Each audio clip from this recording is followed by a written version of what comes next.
biarlah masyarakat yang memilih, mau dia ke konvensional atau ke syariah, biarlah orang ni, masyarakat itu merdeka memilih, mau dia ke neraka atau ke surga, biarlah hak dia tu. Tak usah pemerintah seolah-olah ini adalah surga, ini adalah neraka, jangan dekat-dekat. Kasih tahu yang neraka bagaimana, yang surga yang mana. Jadi hak merdeka kepada masyarakat untuk masuk ke mana dia suka. Dia mau ke api, silakan masuk ke neraka. Mau ke tempat yang dingin atau ke surga, silakan ke surga. Menurut saya begitu, tidak ada istilahnya. Assalamualaikum warahmatullahi wabarakatuh. Ulun tuan sikapi bacut tentang pernyataan daripada Ketua DPR Aceh, yaitu Bang Pun Yaya, yang menyatakan akan merevisi kanun lembaga keuangan syariah, dan juga yang paling menyedihkan, yang tidak sesuai pernyataan tersebut keluar dari abah atau dari mulut seorang Ketua DPR Aceh, yang Aceh Nanggro Serambi Makkah.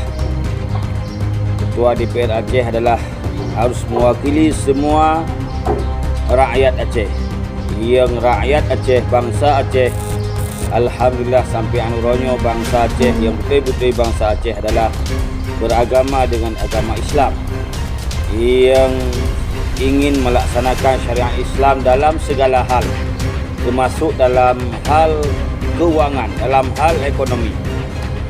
Jadi baiknya pernyataan dari seorang wakil rakyat, apalagi ketua,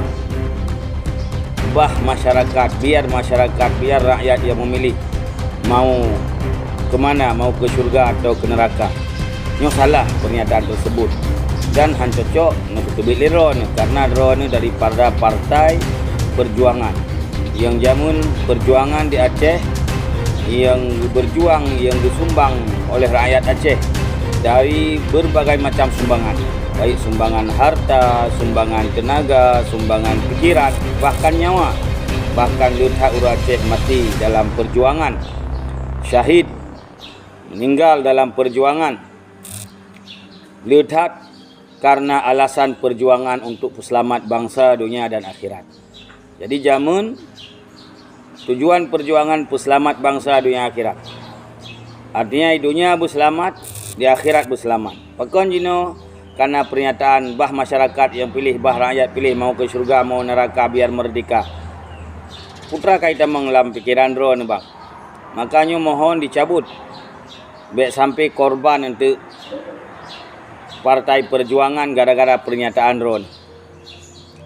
Gara-gara pernyataan drone korban partai perjuangan, partai uronyo yang ditakuti oleh pusat, yaitu partai Aceh. Baik sampai korban gara-gara pernyataan drone, gara-gara olah drone. Sekian. Assalamualaikum warahmatullahi wabarakatuh.